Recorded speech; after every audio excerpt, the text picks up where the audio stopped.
WPSC, Wayne, New Jersey. On the radio, 88.7 FM. Online, gobrave.org. A tune-in radio station. Part of the William Patterson Broadcast Network.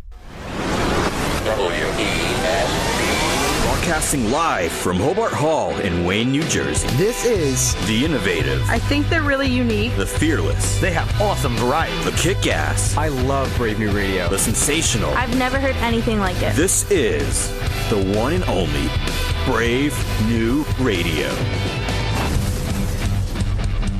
The views and opinions expressed on this show are solely those of the host and guest and are not necessarily supported by WPSC 88.7 FM, station management, or the station owner, William Patterson University. Anyone wanting to offer differing opinions may do so by calling the show at 973-720-2738. Abusive callers will be rejected. Now here's your program on WP 88.7 FM, Brave New Radio.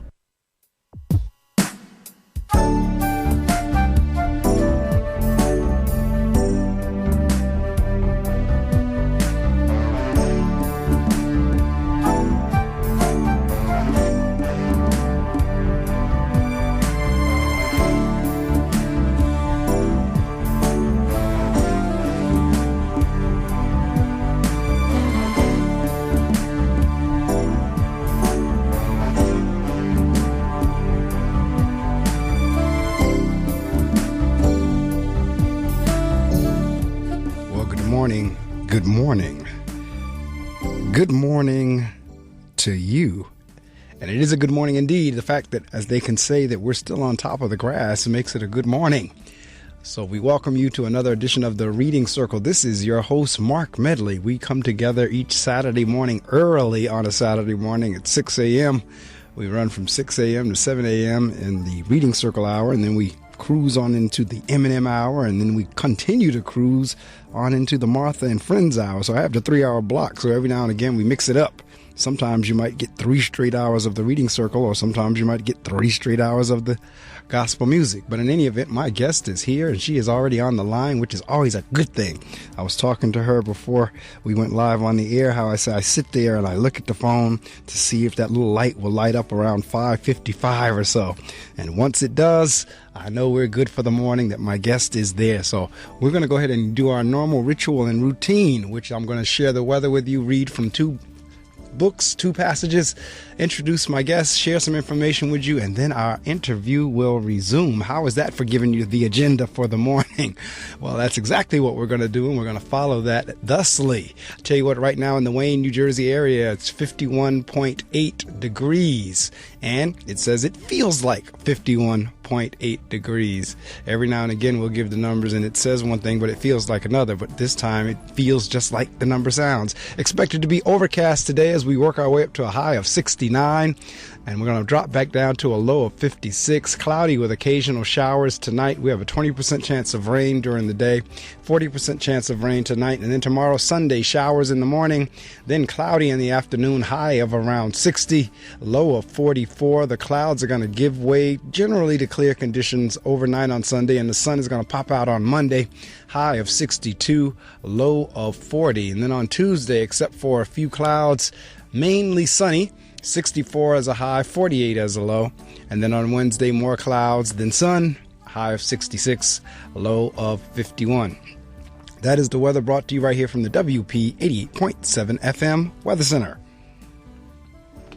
We read from 2 books that kick the show off each Saturday morning. And the books are The Power of Being Thankful, 365 Devotions for Discovering the Strength of Gratitude. That's by Joyce Meyer. And then the second book is Until Today by Ian Van Zandt. So Joyce Meyer says, for today, October the 7th, staying in peace. So repent, turn around and return to God, that your sins may be erased, blotted out, wiped clean, that times of refreshing, of recovering from the effects of heat, of reviving with fresh air may come from the presence of the Lord. Peace with God is maintained by never attempting to hide sin, because hiding sin just causes condemnation and guilt. And neither of those are productive in any way. God knows everything anyway, so it is useless to think we can hide anything from him. When we make mistakes, we shouldn't withdraw from God, but we should come near to him, thankful that he promises to restore us. To repent means to turn away from sin and return to the highest place. God is not surprised by our weaknesses and failures. Actually, he knew about the mistakes we would make before we made them. All we need to do is admit them because he is faithful to forgive us continually from all sin. God is waiting for you with open and outstretched arms. Always run to him. Today's prayer, a prayer of thanks. I am grateful, Father, that you forgive my sins and you bring healing and restoration into my life.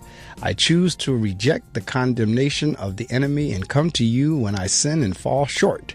Thank you that you forgive me and love me through it all. That's from the book, The Power of Being Thankful, 365 Devotions for Discovering the Strength of Gratitude. And the author is Joyce Meyer.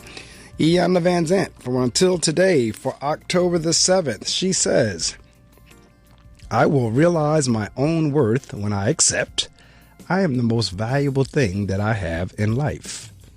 When something is important to you, you take care of it. You make sure it is protected, nurtured, and that those things required for its maintenance are provided. Whether it is your child, your home, or your vehicle. If you consider the person or entity important, you will do your darndest to see that it is taken care of.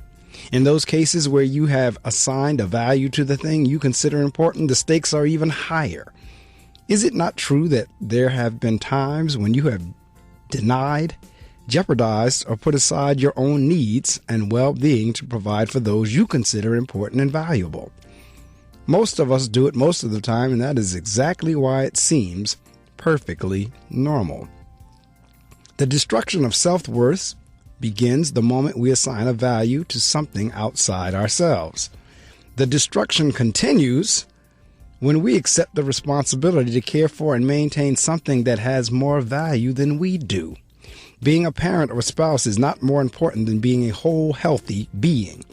Being a diligent and responsible worker is not more important than being a peaceful, loving soul. Working hard to provide or take care of material possessions is not more important than taking care of your mind, your body, or your spirit. Anytime you place a value on anything or anyone greater than the value you place on yourself, you are engaging in an unconscious form of suicide. Until today, you may have considered someone or something more important than you. You may have pushed yourself to take care of people and things, believing they were valuable and important aspects of your life. Just for today and again tomorrow, make yourself the most important and valuable aspect of your life.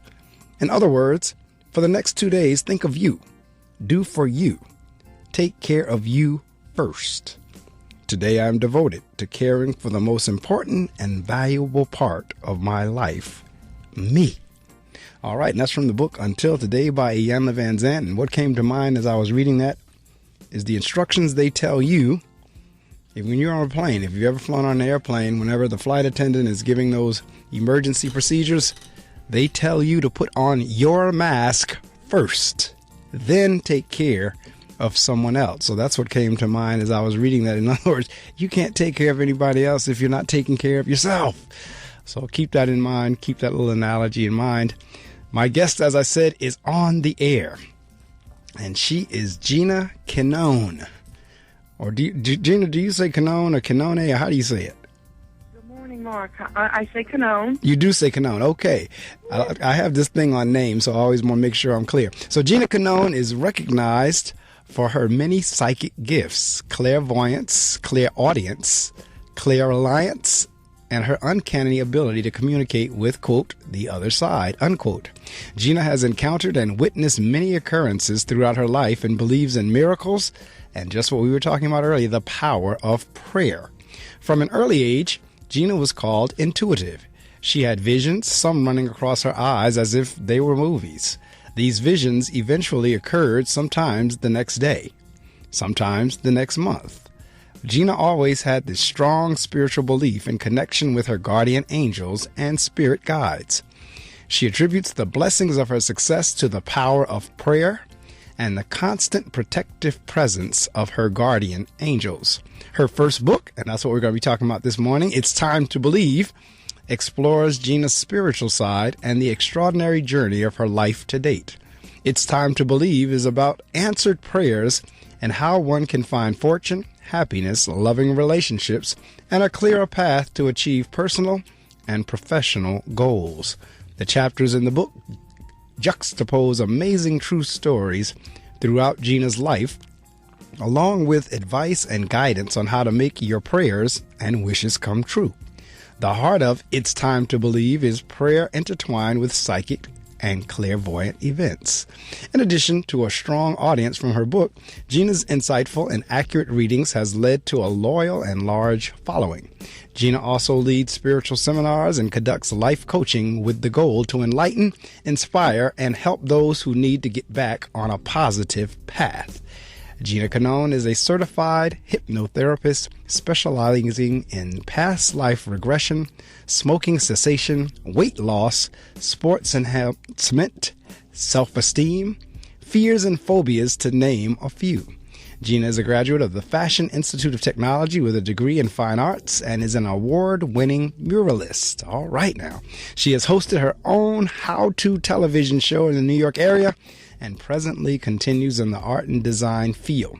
Gina Cannone's talents span the spectrum from the art world to the spiritual world as an educator, spiritualist, author, and artist. We welcome to the Reading Circle microphones, Ms. Gina Cannone. Welcome, Gina. Hi, good morning, Mark. Thank you for that wonderful introduction. Oh, thank you for being who you are and giving me something to read. I always read the entire bios. A lot of times people say, just pick out little parts, don't read the whole thing. I like to read the whole thing because I like to encourage people who are listening that, you know, they may hear something and say, wow, if that can happen for Gina, or if Gina can do that, let me get up off my butt and do something too. The book is motivating for getting people to just go for their goals and their dreams, you know, and I really want to stress that because I don't know, I lost the fear along the way in life. Like I really did put my whole heart into listening to my inner guides and the higher divine power and the angels. And I got to tell you, I keep ending up in places I couldn't have dreamed of. I wrote this book because I heard a voice tell me, you have to write the book. And I never wrote a book before, and I'm thinking, oh, another thing I have to do. I do a lot of things. And I'm like, really? I have to write the book? All right. So I kind of promised I would write it, and I got, of course, you know, life has these setbacks. That's right. And I promised I would write. You know, Mark, this is so funny. I want the listeners, they're going to laugh and chuckle when they hear this, because I'm sure they have done it just the same, but you make these promises. So I said, I'll write 5 pages a day. And then I thought about it. Wow, that's a lot. And then, so I'm going to have to make a promise to them on the other side, like I'm going to finish this, you know, start this book. And I said, I'll write 3 pages a day. And I thought about it again. I was like, I don't know, that might be too much too. I said, all right, I'll write 1 to 3. I make this promise, but then I got life setbacks came my way, and I didn't write. And you know, they didn't let that message just go. They came back through again, and they said, it was like 5 o'clock in the morning, and it woke me out of a dead sleep. And they said, you promised. And I was like woken up from a dead sleep. I'm like, I promised. I'm like, I did. I'm sorry. I said, things have happened. And they're like, you have to finish this book. That's all I kept hearing. From that day, I put the blinders on. Because as a psychic, when you get these messages, if you don't listen to them the first go around, for me, they don't go away. Right. And I think for everybody who's, believes in the power of prayer and that you're guided and you have these tools to use from beyond, I believe they do get these messages over and over. I believe people just ignore them. I agree. You know, I just feel like they ignore them and they don't go with it, or they're afraid, or how do I do it, or right. You know. That's right. So I'll tell you what, listening audience, if you just joined us, my guest this morning is Gina Cannone, and her book is It's Time to Believe. I'm going to share some information with you, but you all know the drill. Now, if you're a first-time listener, you don't, but for long-time listeners, or if you've been listening for any amount of time over the last few months, you know during this time, while I want you to listen to the information, but I also want you to get on all your social media sites and let someone know that Gina Cannone is on the air with me on the Reading Circle. So whichever social media site you have, it doesn't matter. Or you can text somebody, or you do it the old-fashioned way, call somebody and wake them up. Gina and I were laughing earlier about how early it is, but you know what? Call them on the phone and wake them up. They'll be mad at you, but you know what? If they tune into the show, they'll get over it. But in any event, let someone know that we're on the air, and there's a message in here that all of us need to hear. So do that while I'm sharing this information with you, and then once I've shared that, Gina and I will be right back. I started going cold turkey. Well, at least when I'm in the car. I know I shouldn't do it, but it's so hard to stop. That's why I hide it from myself, so I won't be tempted. I used to do it all the time. I stopped by locking it in my glove compartment. My friend used to do it way too much. Now I turn it off when we're in the car. My solution is simple. I just don't do it. There are lots of ways to stop yourself and others from texting and driving. How will you stop? Tell us at stoptextstoprex.org. Brought to you by the National Highway Traffic Safety Administration and the Ad Council.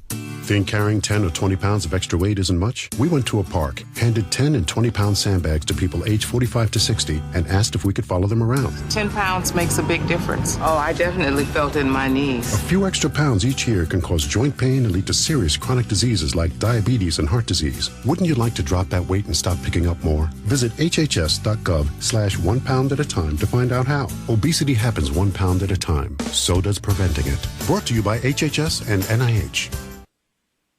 You're listening to The Reading Circle with Marc Medley on Brave New Radio.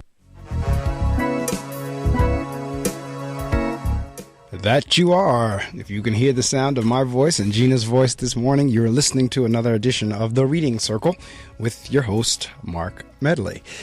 Now, Gina, we're gonna walk this thing all the way back because I'm going back into your bio. And I also downloaded the book last night, by the way. I started reading. I read the intro as well as the preface and the testimonials.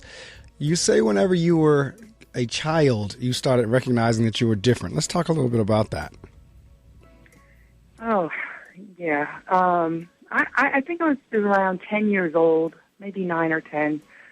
But I used to say things to my mother, and then they would happen.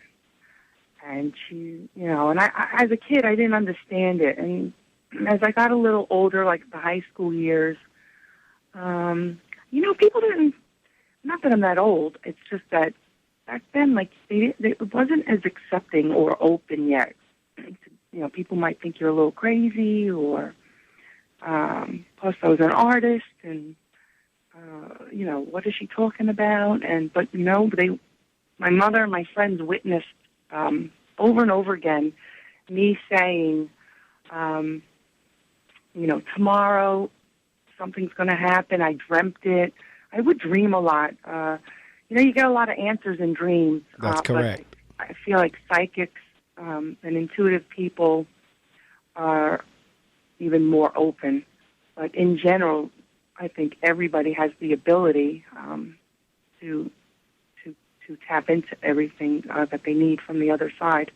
And I get a lot of visions and dreams, and they would come as like these little mini movies, and I couldn't understand it because you're young and you don't have a grasp on it yet. So I used to I would have a really hard time sleeping after a while because I was afraid. I would have a whole night of dreaming of people speaking and talking to me that I knew in life. And then, like, the next day, like in my first year in college, this happened, but I dreamt of the whole entire day. And the next day when I went to classes, the entire dream and vision happened the entire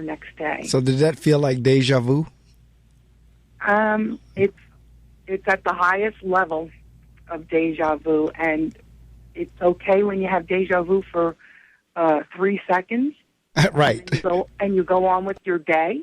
But when it's the entire day, you're in this fog now. Now you're just like, I have nobody to talk to. Why is this happening? What am I supposed to do with this?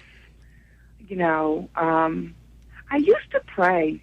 I used to pray at times like, you know, God, please, if I have this gift, like, you know, maybe I should be helping find, you know, which mediums do. They work with the with law enforcement. With law enforcement, right, to find lost people and children and what have you.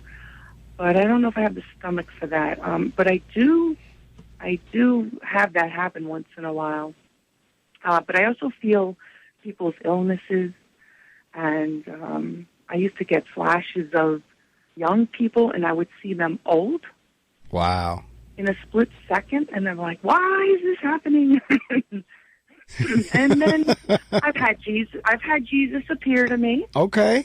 And I've been fortunate twice, actually, in person, and then once in a dream. That was the most incredible vision I've ever experienced in my life. I'm an artist. I could not paint what I saw. It's beyond breathtaking. And you know what? Let me see. You're at least the third this year. And I've had others over in the past. I'm going to have to go back to my channel and see, because it was Tommy, and I got to think of Tommy's last name. But Tommy, as well as Mark, both of them express, like, you can't even put it into words. You can't, there are not words to describe that feeling or the visual. Whenever you start dealing with the heavenly realm, when you start dealing with Jesus, when you start dealing, they can't even, I mean, I have yet to find one of you that's, like just now, you were struggling to, like, I can't even tell you the beautiful.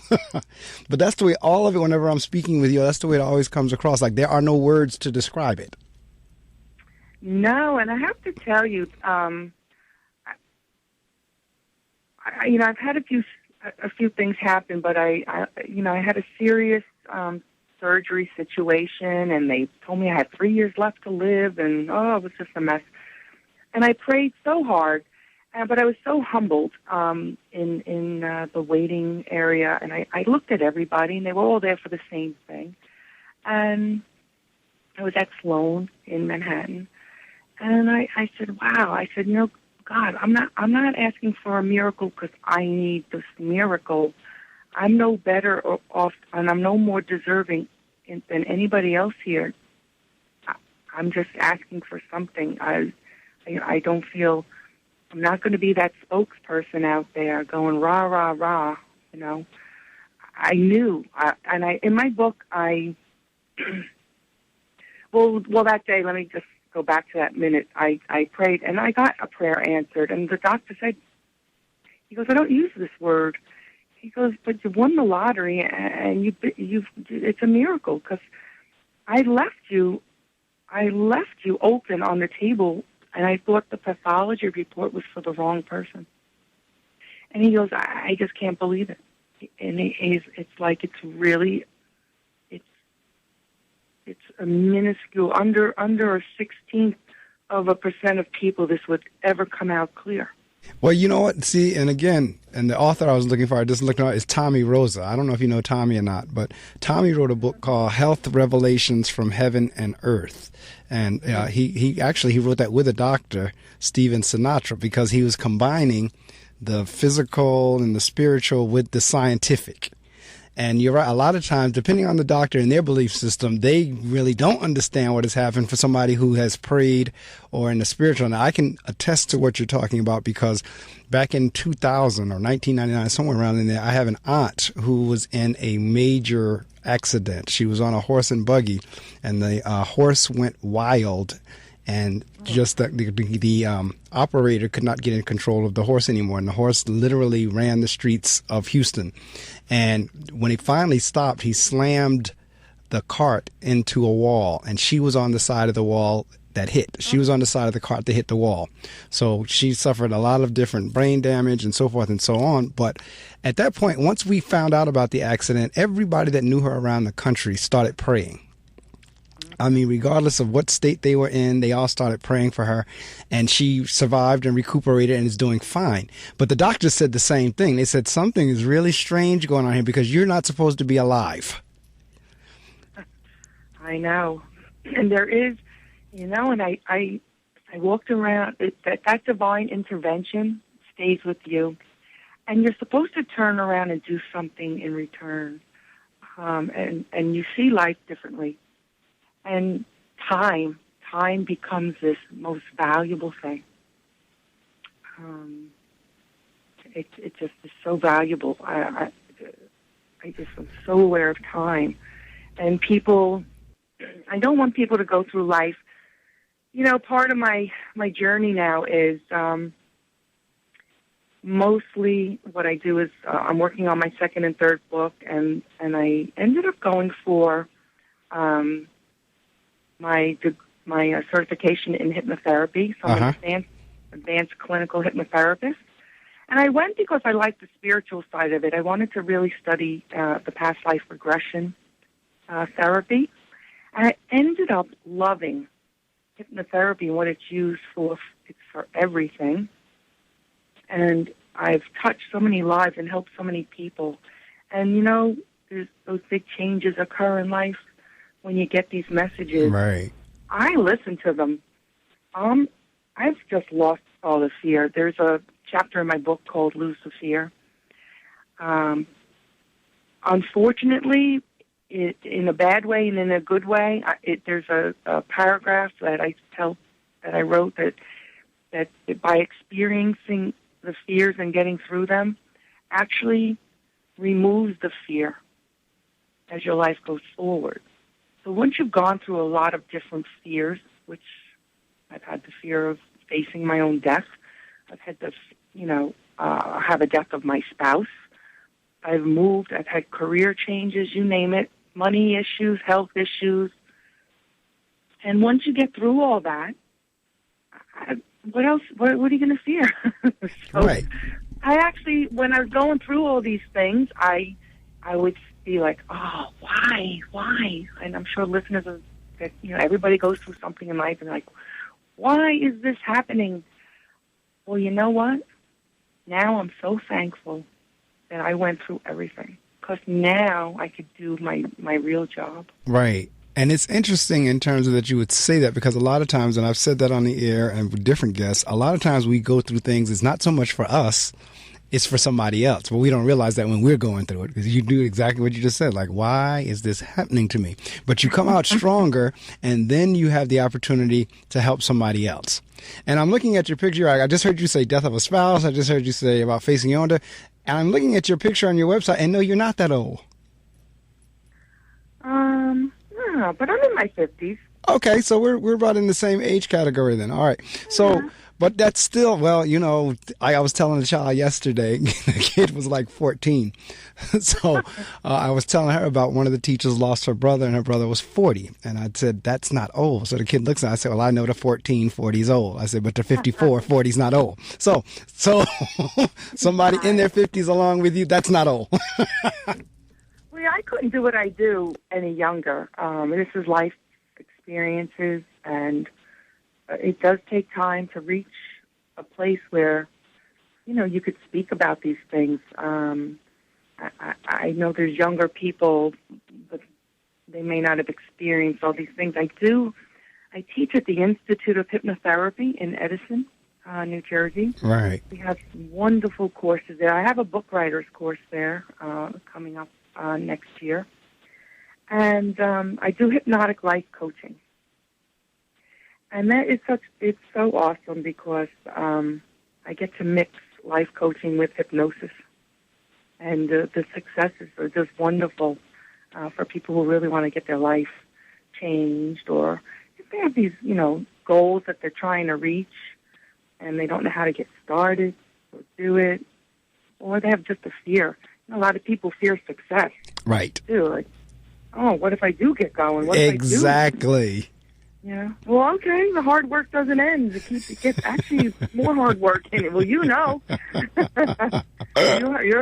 it. That's You're right. in it. So for the sake of the listening audience, whenever you say you communicate with the other side, what do you because you have quote unquote the other side. What do you mean by the other side? Okay. Well, I'm a medium, and there's psychics, and then there's mediums. Mediums are psychics, meaning we use our psychic abilities, which are the clairs, which is clairvoyant. A clairvoyant is someone who can see future or see clearly. Clairalience is clear smelling. Oh, I have the greatest story about clear smelling. But the medium side is I do speak to people's loved ones. I've crossed over. They come through. I only ask for those loved ones that have any messages for people to come through. And while I'm doing that, I am in a light hypnotic trance. And I do automatic writing through the whole process. And the clients get to keep those papers. I have a box of tissues and a candle. Right. And I go through so many tissues. When I am done with a reading, I can't tell you what I said. I have to look at the papers to understand what happened. And, and people will come up to me like, do you remember what you said like 3 months? No. I was in a light hypnotic trance. I really don't remember your reading.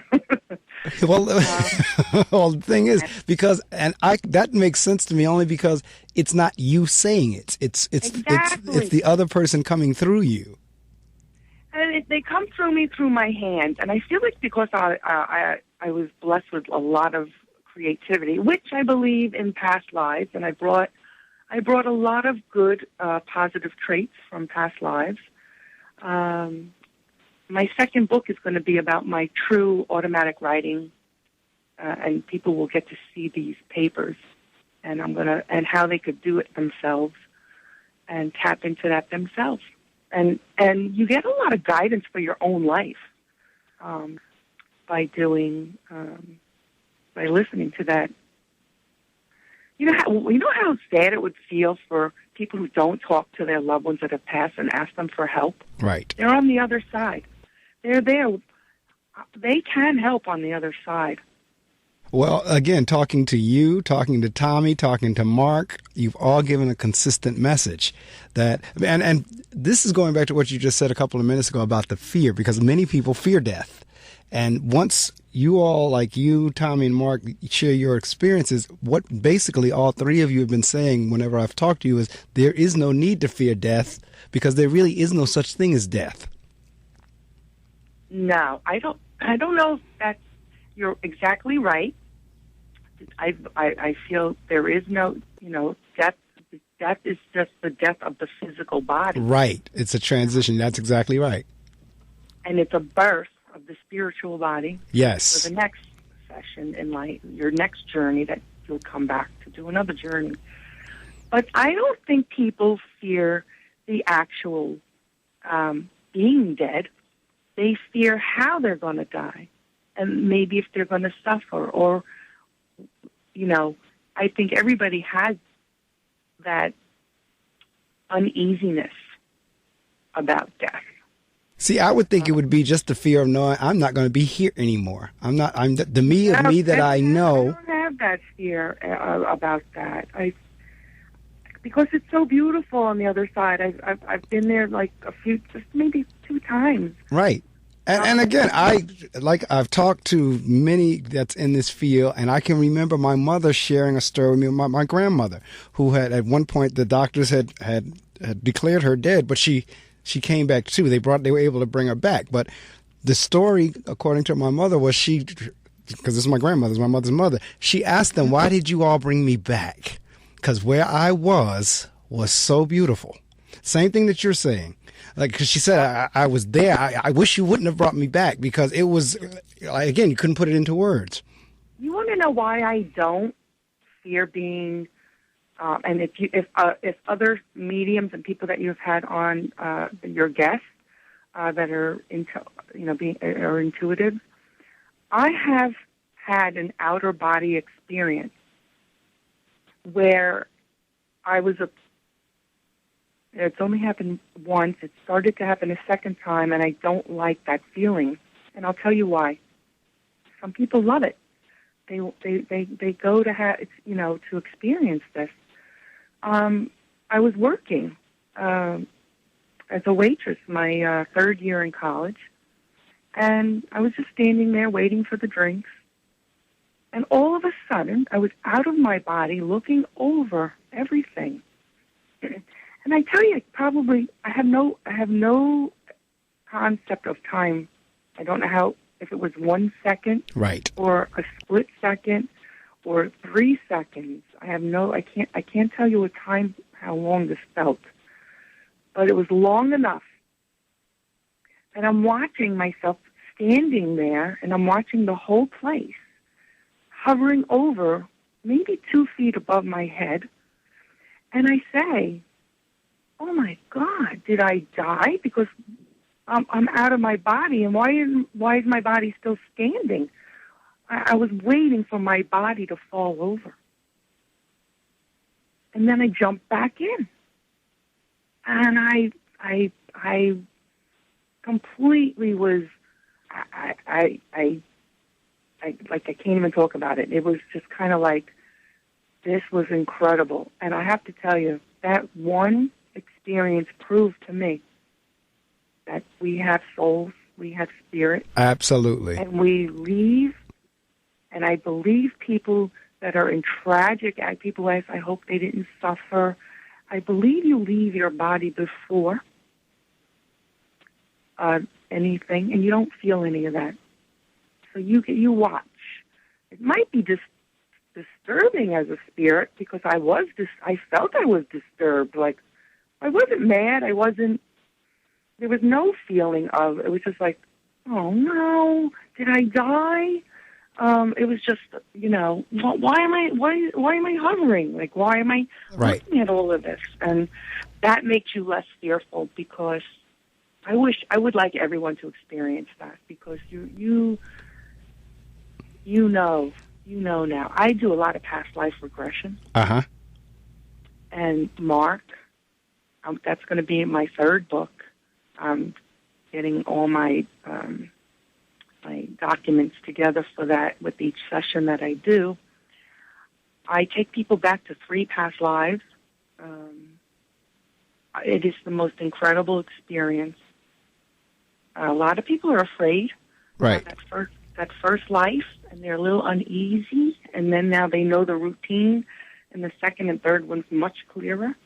But it's an interesting topic, to say the least. I'm sure that, and this is one, every time I speak with one of you in that field, I'm always fascinated, because that's the whole death, soul, spirit thing has always fascinated me. It's like, people think I'm crazy, because for me, death is not an issue, being around death, so forth and so on. Now, I struggle with going in hospitals, watching people suffer, and they're hooked up to machines. And so now that I struggle with, but you put me in the morgue or you put me in a funeral home, doesn't faze me in the least. It's like, because even when I was in college, one of my projects I did for my small business class, I did it on a funeral home, and the professor looked at me like I had 3 heads. He said, "You're strange," and but it's just that area has always fascinated me. And from a religious perspective, I know what I believe religiously in terms of Jesus Christ and in terms of heaven and so forth. I know all of that. And then I've read the scientific pieces, and then I've talked to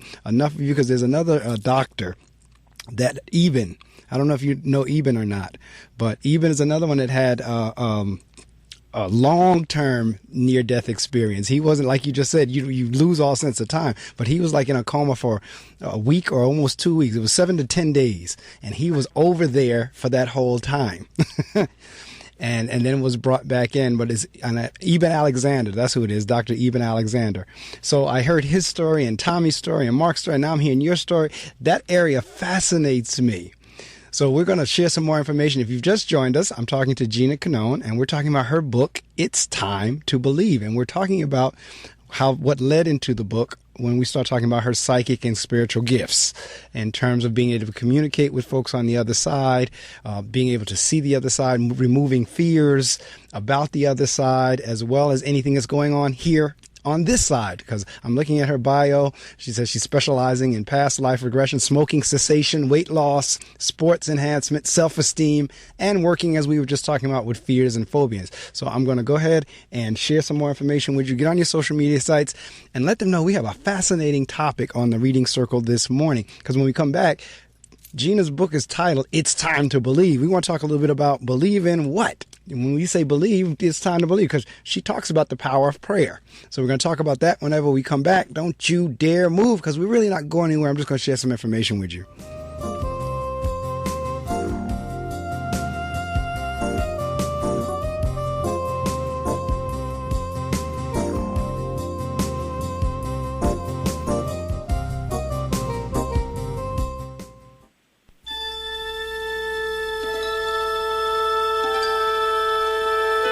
Music, the vinyl frontier.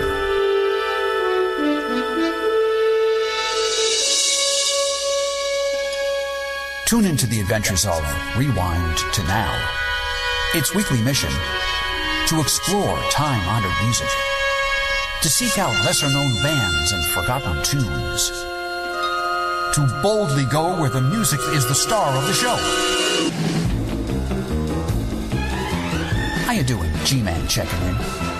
Set your radio, computer, and tricorder to the one program that enables you to experience the future of the past through the music. We interface Sundays at 9 a.m.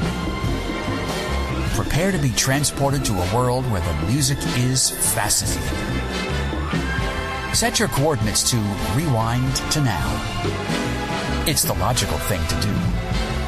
No bones about it.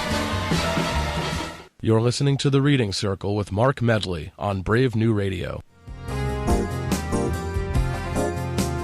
Yes, indeed. This is The Reading Circle with your host, Marc Medley. My guest this morning is Gina Cannone, author of It's Time to Believe. And right before I shared that promo with you, I talked about how Gina has also smoking cessation as a part of her gifts and talents to help you overcome. So speaking of that, quitting smoking isn't easy, but EX can help you succeed this time, whether it's your first try to quit or your 10th. Relearn life without cigarettes free at becomeanex.org. Brought to you by EX, the Ad Council, and your friends right here at WP 88.7 FM. And we're talking with Gina Cannone, and her book is It's Time to Believe. Now, Gina, did that drop yet, or is that upcoming? Oh, no, that's it's out. My first Barnes & Noble book signing event is October 27th. That's what it is. It's the book signing event. Yes, because like I said, I downloaded the book last night. So now which Barnes & Noble is that going to be? And we'll talk a little bit about that before we close out. But since we're talking about it, which one? That's going to be the Freehold Barnes & Noble. It's on U.S. Highway 9 in Freehold, New Jersey. On October 27th at 7 p.m. I will be doing a discussion on angels and the book. And what date is the 27th is what day? What is that on? It's a Thursday. It's a Thursday evening? Yes. Oh, I may come down. to take part in it. Because a lot of times when the authors are local, I get a chance to meet you all. So, and since this topic... That'd be great. Can you do the radio show from there? You know what? I think there's a way to do that. I've just never done an outside. I've never done an outside one. I don't know if there's the way. I think supposedly, because I've never done one. That would be awesome. You could practice with my book signing. There's supposed to be a way we can do remote broadcasts. Now that you bring it up, I'll have to check it out to see what do I need to do. You can use my event for a practice run. That's okay. I want to say in the book, there's a chapter called Seeing is Believing.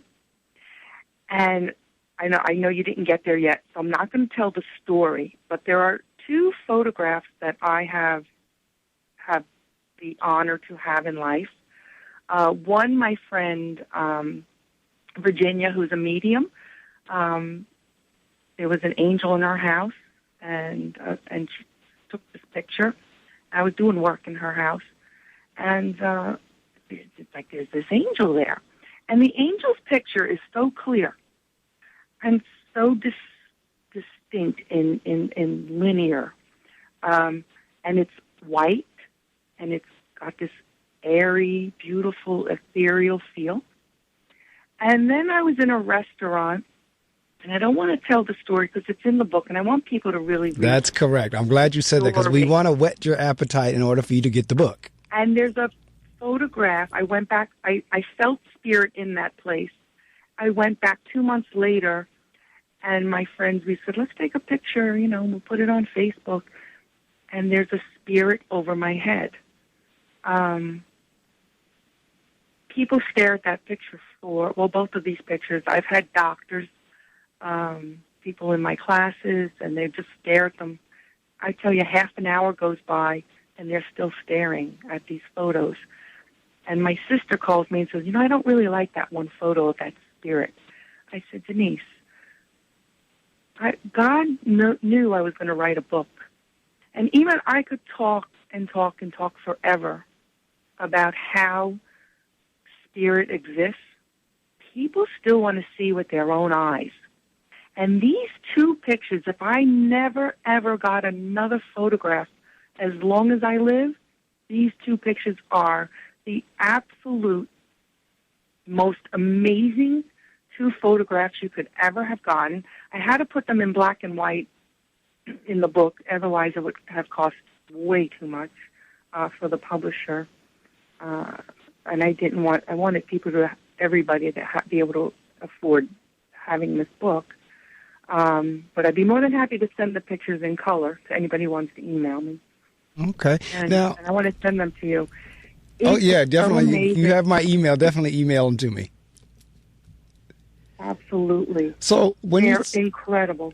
I'm looking here again, and I'm taking it right off your bio. It's Time to Believe. That's the title of the book. Is about answered prayers and how one can find fortune, happiness, loving relationships, and a clearer path to achieve personal and professional goals. Let's talk a little bit about belief. Let's talk a little bit about prayer, and then how does that connect with whatever you want to do in life? Well, I feel like people have dreams and aspirations and goals, and you know what happens? I see this a lot. Maybe they're in their 30s, 40s. It starts, and mostly in their 50s and 60s. They start to look back on life, and I should have done this, I could have done that. And opportunity is sent your way. And I feel like that's right. Angels and your spirit guides send you these opportunities, and people don't take them. I take everything. I see it, I take it, and the book is how to lose that fear, how to take these opportunities. The person like, I really don't like this job, I should change jobs. Then they'll get a couple of offers maybe for another job, but no, I don't want to move to Texas. I don't want to move to California. Well, maybe you were supposed to. You should have taken that job. 10 years later, they say, I should have went to California. What would have been the big deal? If I went for a couple of years, I could have come back. And, right. So sometimes I feel like you need to look and listen a little bit deeper. No, you're absolutely right, because there are times when you just get a gut feel, or you just get, like you said, a voice talking to you, or you just get that feeling of this is what I'm being led to do. And I tend to agree with you that a lot of times people do not move on things that they feel they're led to do. Now, I kind of have it both ways. There are times whenever I moved on things and it worked out perfect. And then there are other times whenever I didn't move on it and I did exactly what you just said. Wow, it's kind of like that V8 commercial. I should have had a V8. It's one of those type deals where, and that's why, we tell people a lot of times, go with your first mind. Absolutely. And sometimes if something doesn't work out, you're not ready for something. So you may think it's a setback, and I have a whole thing about that in the book, that setbacks really are not setbacks, other than illness. Illness is a whole different beast. Right. But for everything else, a setback, I don't look at setbacks as setbacks anymore. I'm like, okay, I'm supposed to reevaluate. Something's wrong. Well, I tell people all the time, no experience is wasted. I truly don't believe any, like a lot of, because I've done multiple jobs. And, I've been working since I was 16, and it ranges from being a custodian in the school to now a principal in the school. But in between, I've been a telemarketing writer, I've been a jet engine mechanic, I've been a marketing manager, I've been, but I say each. Yeah, you have an amazing background. Yeah, thank you. And it's like all of them culminate into whatever you're doing currently. Like some of the skills that I learned as a custodian are some of the skills I use as a principal. Or same thing, some of the skills that I use as a jet engine mechanic are some of the skills that I'm using here in the radio station. So it's like, to me, no experience is wasted. 100% right. Everything is valuable. When you go through something that you've tried and it didn't work out, I've been there. I've cried for a year straight from something that I worked so hard on. I had other people that I was responsible for, and it didn't work out. And I was more mad at my angels that it happened to them, that they were under my wing. And that's what I was more upset about. I kind of was yelling at them, like, if you did it to me, that's fine. But really, now I've got, 5 other people. Well, actually, it was more. It was like 10. And it bothered me, I told them, I had a lot of things happening, and you are allowed to yell at your angels, They know. Absolutely. They know when you've had enough. I told them one day, I looked up into the air. I'm in my house. I'm like, you better make me live a long time because I'm going to clip your wings when I get over there. No, I'm from New York. I'm coming to clip your wings. I've had it now. You've got to give me a break. And, the next day, it was peace. Right. And things turned around. Like, I guess they were waiting. I don't know. I felt like maybe they were waiting for me to yell at them. Well, like, that's it. I've had enough. Like, you can't. That's it. I can't do it anymore. Again, you bring up a very good point, and my pastor always tells us that, you know what, a lot of people feel like you can't question God, and he always tells, yes, you can. Now, you may not like the answer you get, but yeah, you can question God, and you can get mad at God, you can yell out at God. He can take it. So, I mean, it's funny that you would say about the angels, because it's the same type deal. I think people, I don't know. I mean, because that's why I love this subject and talking about it, and because there's definitely a force beyond just us here on the planet. Definitely. And a lot of people, they really, and I don't know how they don't believe it in something. I don't know, I'm not going to get into the which thing you must believe in, but there is something more than just us. And at the same time, it's not as if you're going to be subservient or just always accepting of. You can question and say, like you said, why is this happening to me? Now, eventually, you'll get the answer. And it may be years down the road, a month down the road, a couple of weeks down the road. I remember I was in the middle of a separation, about to go through a divorce. And at that point, I was working in a school, and it seemed like every kid that now came in my path, because I don't know, because I also believe in law of attraction. I think they kind of work hand in hand. But every kid now that came in my path was a kid that's family that was going through that. And I was able to kind of counsel because I was going through it at the same time. So then it began to dawn, well, maybe I'm going through this, like I said earlier, to be able to help somebody else. And a lot of times we go through, whether, sometimes even if it's an illness, especially if we're able to recuperate from it. Because a lot of people think, when something bad is happening to them, that they're the only one on the planet that is happening to. Like, out of all the billions of people on the earth, you're the only one and only that this condition or situation is happening to. So when they get a chance, say, for example, to read a book like yours or to hear your stories or testimonies, like, oh, wait, okay, like I said earlier, wow, if Gina can get through this, I can get through that. That's where the motivation and the encouragement comes from. I want to say that I don't just pray for myself. And absolutely there's a way to pray. You have to have a relationship with God and angels and spirit. It's not just saying like, oh God, I need this to happen today. Please give me whatever. That's not praying. That's right. That's Santa Claus. And that Santa Claus is right, and that doesn't work. Right. I have people call me Gina, I read your book. My life's changed. I pray differently. I pray now. It's unbelievable. I'm getting sent what I pray for, or people will call me and, can you say a prayer for me? Because I know you got it in on the other side. I'm like, all right, what do you need? And then they'll call me up. Oh my gosh, I got that. I'm like, and then if they don't get it, I tell them, like, if you don't get something that's really important, it's not, the timing may not be right. But I will pray very hard for you. And I had some beautiful stories. I said the most unselfish prayer for my sister. And she's not like me. I was always, oh yeah, I'm going to be this famous artist, and I'm going to do this, and I'm going to write, and so I'm always looking for, I don't know, I'm the creative one, moving into all these different realms. She's a simple, beautiful soul, and deep down, she only wanted to be married and have one child. And it wasn't working for her. And I said a prayer one night, and I was actually crying. And I begged. It was a prayer, but I was begging God. I said, please take from me. I can make it through life alone, without a child, without a husband, and please give this to her. It was the most unselfish prayer I've ever said. The next day, I was dating somebody, this boyfriend at the time, and his friend comes over and says, do you have any girlfriends? I show him some pictures. He picks out my sister.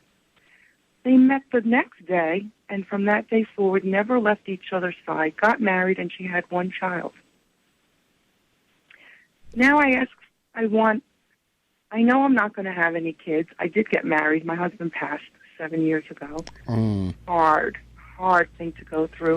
Oh, now that I can relate to, because it happened to my mom. It happened to my father, and so a lot of grief recovery. Oh yeah, and she was. If you said you're in your 50s, about 7 years, you all were about the same age. My mom was about 43, 44 at the time, and my father was a week before his 49th birthday, had a massive heart attack and just dropped. And so that I can relate to in terms of being in that age group and losing somebody. And you're saying losing a husband, and you and my mother could definitely talk. Just one of the really hard things to go through. Oh, I lived it and watched it. You're just lost. You're lost. But, God helps you find your way eventually. It takes years. I'm very honest with people that I come to me for hypnosis for grief recovery, which is so helpful. It helped me tremendously, but it still takes a long time. And I'm glad you said that, because a lot of people, and I just had this conversation, I believe it was last week. One of the things I hate when I'm going through anybody is for somebody to just wantonly say, oh, just get over it.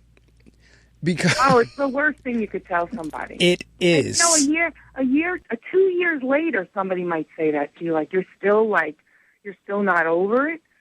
Well, when you experience absolutely the first year you're in shock. Exactly. You don't even know what's going on the first year. This is true. The second year, you might just be waking up like, oh, what happened last year? And so now that's the second year. The third year, you might be moving. Or you are describing my mother's experience to the T. It's years. And, I've done bereavement counseling. I was an assistant bereavement counselor. And I'd like to get back involved with a church with that. I moved. I'm not really affiliated with a church where I moved to now. I have to find. Right. But I have to tell you. Yeah, I know, and again, we were talking. You were talking about having a relationship, and again, my pastor is very good at using everyday, down to earth things to help you connect the story or the parable, if you will.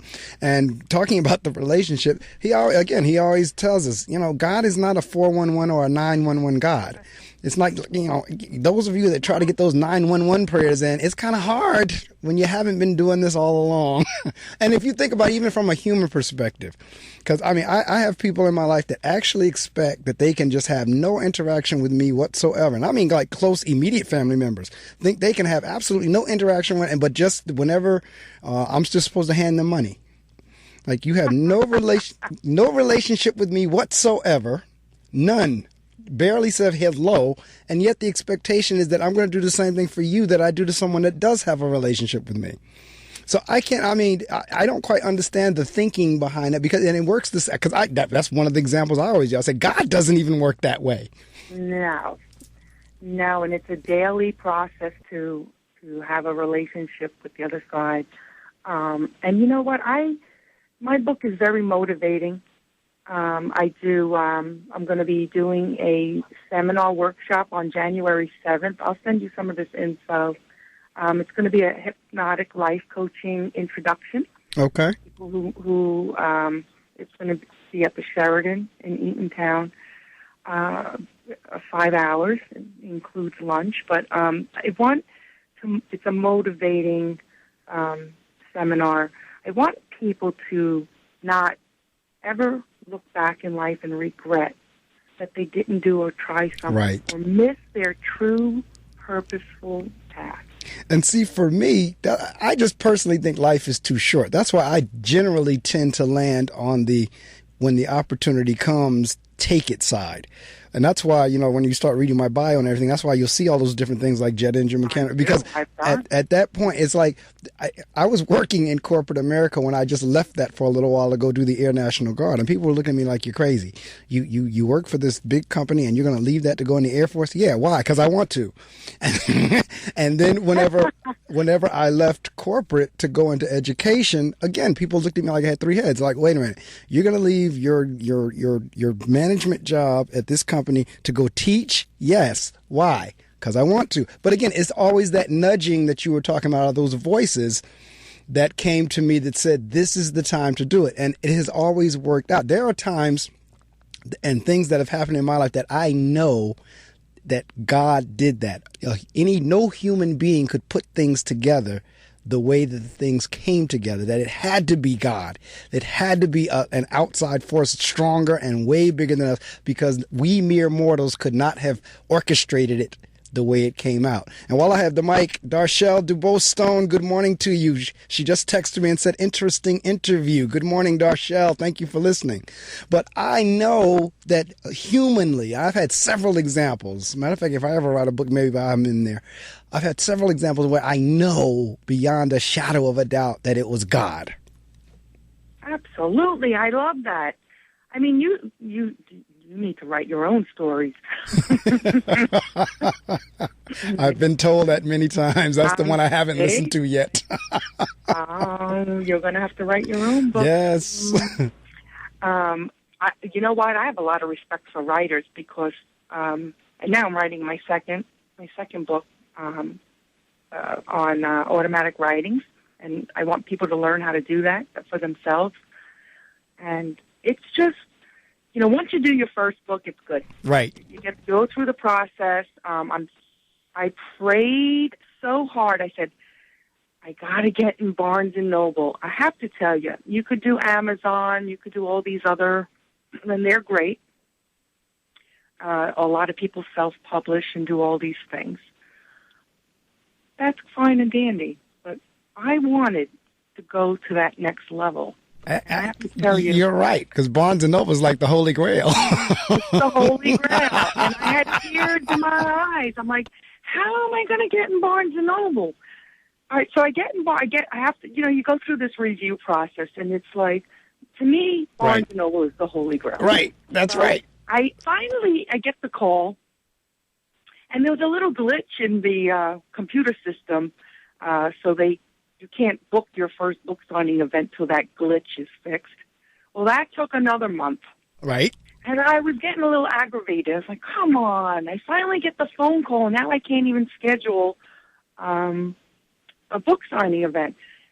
So then I said, all right, let me just calm down. There's a reason for this. Right. They want me to wait. They want me to wait. There's a timing thing going on here. it finally gets fixed. I have 4 events coming up. I'm going to be in Arizona on February 4th in Flagstaff. I'll be in Staten Island on November 12th. It's a Saturday at 6 p.m. And my first one, again, is October 27th at 7 p.m. at the Freehold, Barnes & Noble. So, it's kind of funny because it's your first go-around. And I'm like, so I thought maybe they put 2 books or 3 books on the shelf, because this is what I thought. So I call the publisher up. I'm like, there's no books on the shelf. She goes, oh, no, that's a whole other level. I said, oh, okay. This is still going on now. I said, I got to work harder now. I go, what do you have to do to get on the shelf? Oh, you have to do all your book signings. People have to come. Right. You have to do speaking events. I'm like, okay, I got it. I'll be on the shelf soon. That's right. Well, I tell you, can you hang out a little while longer? Because it's 7 o'clock and I just need to switch over to the next hour. But if you can hang out, we'll continue talking. Sure. Okay, great. All right, we're getting ready to move into the 7 o'clock hour. This is, like I tell you, I love it that I have the flexibility between the 3 hours to kind of, if I need to extend, I can extend. And if I don't, I don't. And if I don't have a guest, I can play music the entire time. But again, Darshelle, good morning to you. Thank you for listening. And anyone else who's listening out there, my mother's usually listening. I haven't heard from her yet this morning, so I don't know if she's up because she's in Georgia. Or for those of you down in that southern area with Matthew swirling about, our prayers and thoughts go out to you. Lestine Robinson, if you're listening, and Linda Miller, and those of you who are my faithful listeners, good morning to you. And those of you who are first-time listeners, good morning to you as well. So I tell you what, let me go ahead and do what I need to do as we roll over into the 7 o'clock hour, and then we'll continue talking. My guest is Gina Cannone, and the title of her book is It's Time. And I noticed you put the "It's Time" in caps and the "Believe" in caps. It's time to believe. If there ever was a time to believe, it's this time. If you look at all the things going on in the world today, including our presidential election, if there ever was a time to believe, it's now. But anyway, we'll get into that a little bit whenever we come back. But let me do what we need to do. WPSC, Wayne, New Jersey. On the radio, 88.7 FM. Online, gobrave.org. A tune-in radio station. Part of the William Patterson Broadcast Network. Broadcasting live from Hobart Hall in Wayne, New Jersey. This is the innovative. I think they're really unique. The fearless. They have awesome variety. The kick-ass. I love Brave New Radio. The sensational. I've never heard anything like it. This is the one and only Brave New Radio. Straight from the WP 88.7 FM Weather Center, here's your local forecast. All right, we've creeped up a degree or two. It is 52.3 degrees right now. We are working our way up to a high now of 70. All right, a beautiful fall day on tap. A low of 56, generally cloudy, a chance of rain showers, 20% chance during the day, 40% chance this evening. Then on tomorrow, Sunday, showers in the morning, then cloudy in the afternoon, high of around 60, low of 44, partly cloudy skies tomorrow night. And then on Monday, sunny, Columbus Day. High of 62, low of 40. Monday night, we expect clear skies. And then on Tuesday, except for a few afternoon clouds, mainly sunny, high of 64, low of 48. And on Wednesday, rounding out our forecast, more clouds than sun, high of 66, low of 51. That is the weather brought to you right here from the WP 88.7 FM Weather Center. All right. Well, we are doing an extended version now of the Reading Circle, because usually the Reading Circle goes from 6 to 7. But when we get into an engrossing conversation or really enlightened conversation, I will take the liberty to extend. And actually, I do that quite frequently because the conversations are always good. I think an hour is just not enough. And a lot of times when I book the guest, when I schedule a guest, they say, what are we going to talk about for an hour? I said, oh, you'd be surprised how quickly the hour goes by. And truth, or shall I say case in point, the hour has already gone by. It is 7:08. We're into our second hour. And we're talking about the book, It's Time to Believe. So, Gina, when you say it's time to believe, this is what I said earlier, because a lot of people get messed up in this whole belief thing. Like, for me, it's a topic or an area of fascination because, again, I've seen things happen. Because I talked earlier about the belief in the law of attraction. Along with that is I have a big belief in the power of words, that, what you speak out there, you actually bring to yourself. It may not be in that minute. Same thing with writing. That's why I like to do the bucket list and the journals and all that thing, because, the thoughts. Because if you ever listen to any of those folks from The Secret, or they'll tell you right off the back, Bob Dooley and all those folks, thoughts are things. And it doesn't, a lot of people, because they don't, like, we're back into the 911 thing, because it doesn't happen immediately when they want it, they think it's not going to happen. But I have some things that I wrote on a bucket list years ago. Like I wrote down 100 things that I wanted to happen in my life. And sure enough, a good number of that 100 have happened over time. Didn't happen like overnight, but you go back over that list and say, wow, that happened. This is happening. I went here. I went there. I got this. I got that. Even the fact that I'm on this radio show, it was one of the things that I wrote down years ago, that I wanted to have a radio and TV show. Didn't know how it was going to occur, but it occurred. So talk a little bit about, when you say believe, what do you mean by believe? Exactly what you just said. Believe in yourself, and believe that you're capable. You have it in you to get out of your comfort zone too. A lot of people are comfortable where they are, and part of your journey, when you get sent things, like when you got maybe your first radio show, or if you write a book, it's your first book. You're out of your comfort zone, right? And you're supposed to be. That's right. You're supposed to be, and it's for growth. It's for spiritual growth.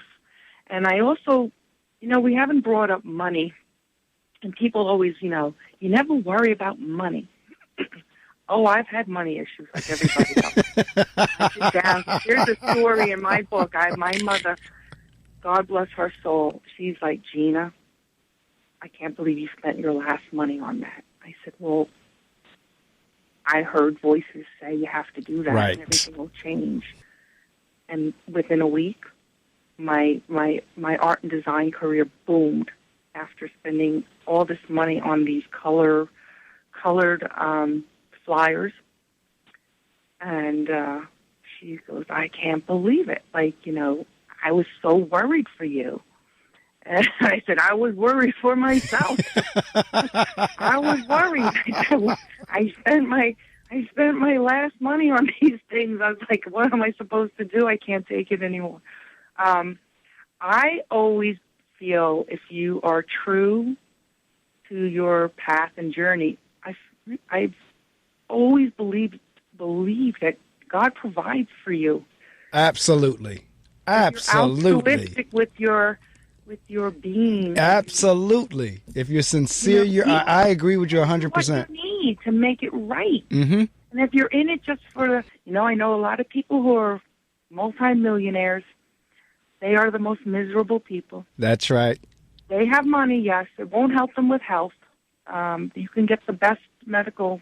If it's your time, it's your time. It's not saving your life. Correct. And it's not going to make you feel that your life has been purposeful. And it's a big difference between being purposeful and successful, but I believe you can have both. Wow. Now that one there, I'm going to probably put on, and I haven't done it lately, but a lot of times the author will say something in an interview that I'm going to put on Twitter as a quote. And that, what you just said, is what I think I'm going to put on there for you. There is a difference between being purposeful and successful. And I don't know if people really kind of understand that, because you're right. You could be, let me see how to say this. You can be purposeful and not have a dime. Exactly. And, or like you just said, you could, if you do it right, you can have both. You can be purposeful and successful. You don't necessarily have to be, or can get both. But if I had a choice, because generally, I guess you could look at it this way. If you are purposeful, you are successful in your own right. It may not be how society defines success, but you are successful in your way. Let's say, for example, I was in a class the other night and we were talking about Mother Teresa. Mother Teresa, I don't think she ever attained any like financial status, but she was purposeful and therefore extremely successful. And she'll be remembered forever. Forever. Exactly. And purposeful living is so key and so important to your well-being and the balance of your life. And people have lost that in this enormous technological age that we live in. And it's also a little not our fault because everything's gotten so expensive. Housing, living, just heating and air conditioning, food. So you have to work a little harder to maintain it. And I always tell people, live below your means so that you can live a purposeful life. And that you're not just working so you can have things. Because all the things we have are borrowed. We don't take Correct. Them. It goes to the next person. And I've looked around my own house and be like, well, I'm going to enjoy it while I'm here because it's really not, it's borrowed. It's just, that's You're it. absolutely right.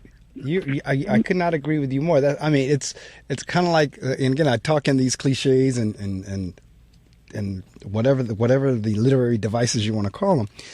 But my mother always said, you will never see a hearse with a U-Haul behind it. I love that.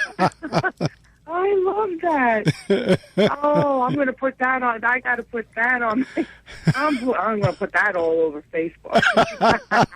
That is so funny. And you know what? It's just so true. And, people are just so attached to, things. And I'm not downing. I'm one of those people too. Work hard, get what you want. Oh, absolutely. But again, when you start talking, of course, I love it. I love right. Cars. I don't have one right now, but I've had them. But see, again, this goes back to, like you just said, there's a difference between being purposeful and successful. There's also a difference between having things and things having you. Exactly. And that's, see, again, like I said, no one is down. You want your toys, get your toys. But it gets to the point, it was like you said, why are you doing what you're doing? Are you doing what you're doing just to get the toys? Or are you getting the toys as a result of what you're doing to help somebody else or be purposeful?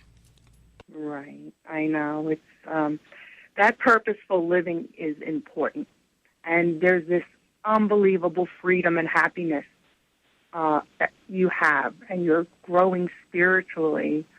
And, with each step you take and you succeed, and I tell people, they're like, I've always wanted to write a book. I want a radio show. I would love to do radio, and I'm sure you hear that all the time. I do. And it's just, they do, and they admire what you've done, and how do you do it?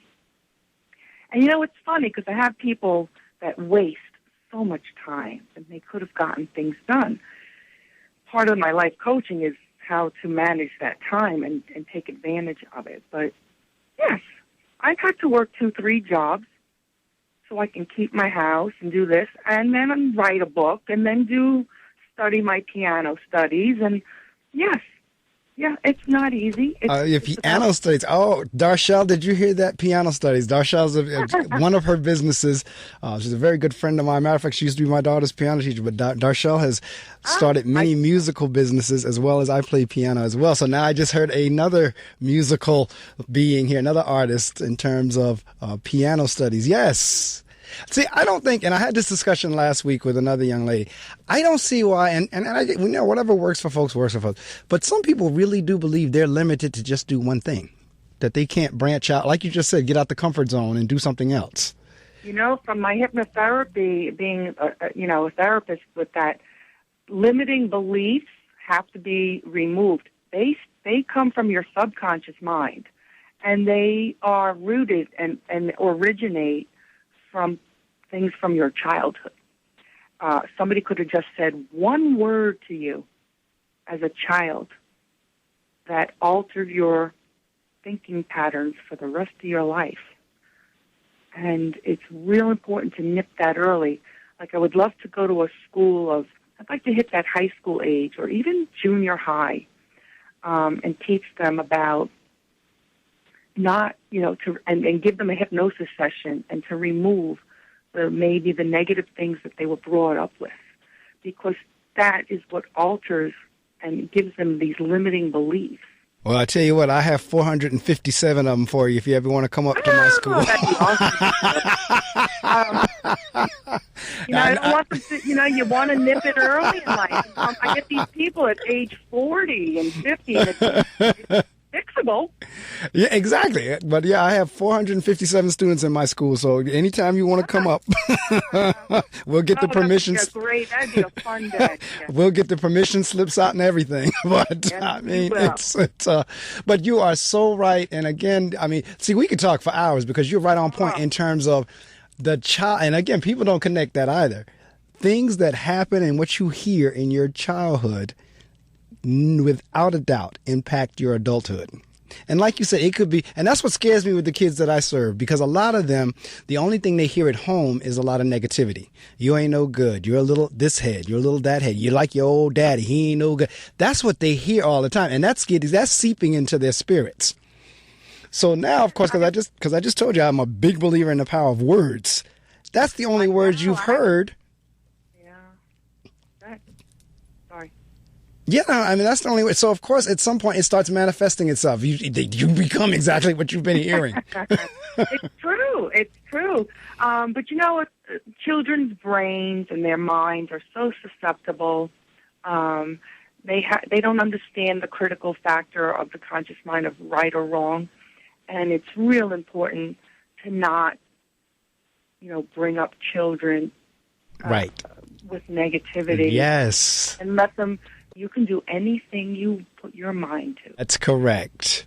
You want to be, you have to have talent. So everybody wants to be a singer and a pop star.